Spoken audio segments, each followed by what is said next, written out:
le concours entre les opérations de police administrative.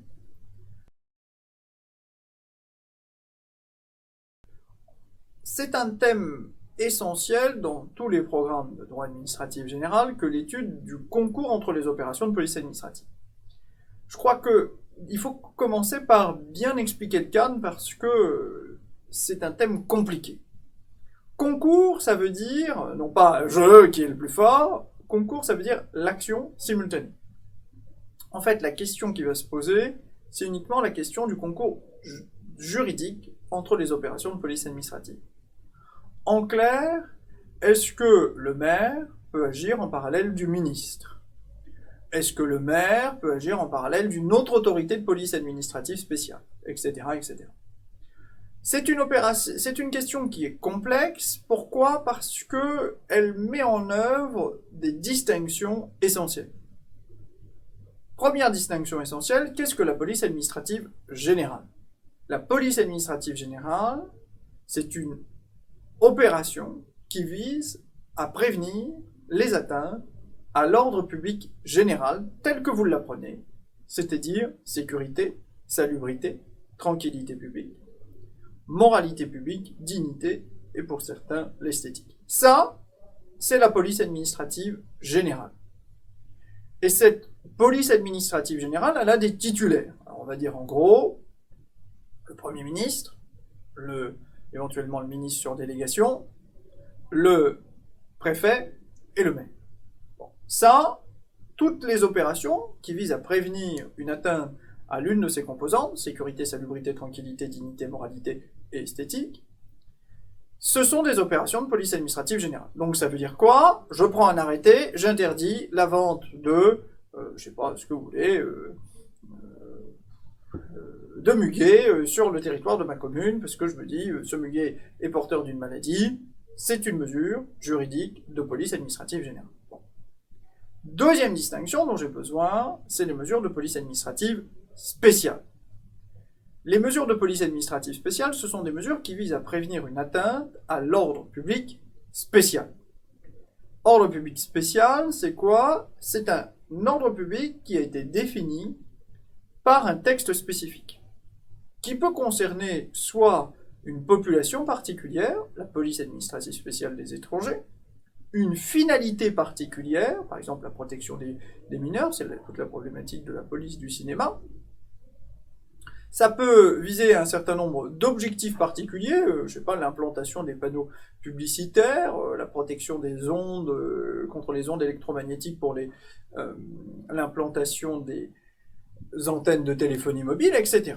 En fait, les textes spécifiques sont venus créer des polices administratives spéciales.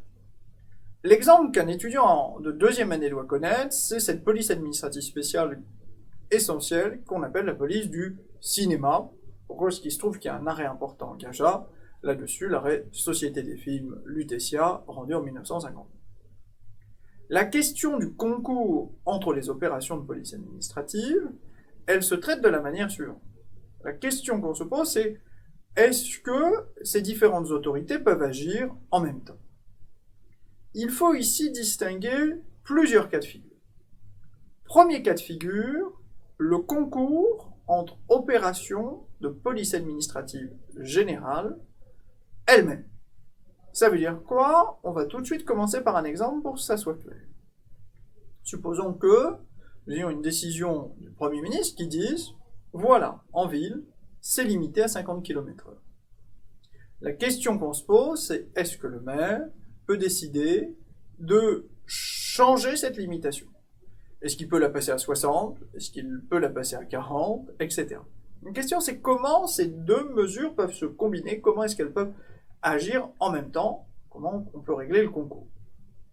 Ici, la solution de principe, elle est assez simple. Elle nous est donnée par un arrêt du Conseil d'État de 1902, l'arrêt commune de Néry-les-Bains.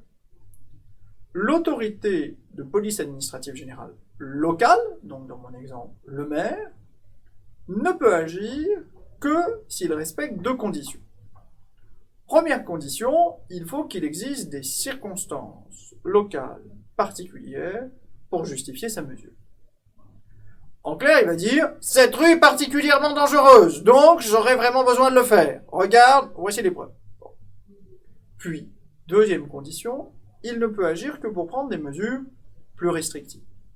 En clair, si je reviens sur mon exemple, le maire pourra passer la vitesse à 40 km/h dans cette rue s'il peut établir qu'il existe des circonstances locales particulières qui le justifient. Vous voyez ici qu'on a un concours entre la mesure nationale et la mesure locale. Je précise ici que l'article L22-15-1 du Code général des collectivités territoriales règle par ailleurs une hypothèse un petit peu particulière. Nous allons imaginer que le maire n'a pas agi. Et, mettons, il y a un risque d'atteinte à l'ordre public, le maire ne fait rien.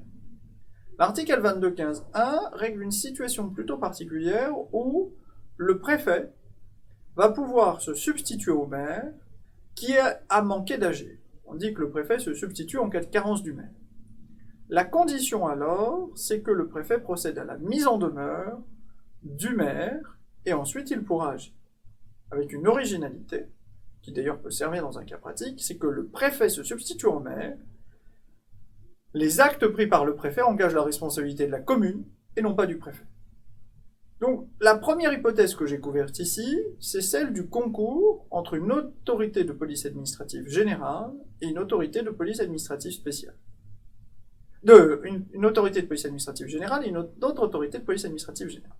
Ouais, maintenant qu'on couvre une autre hypothèse, qui est celle du concours entre la police administrative générale et la police administrative spéciale.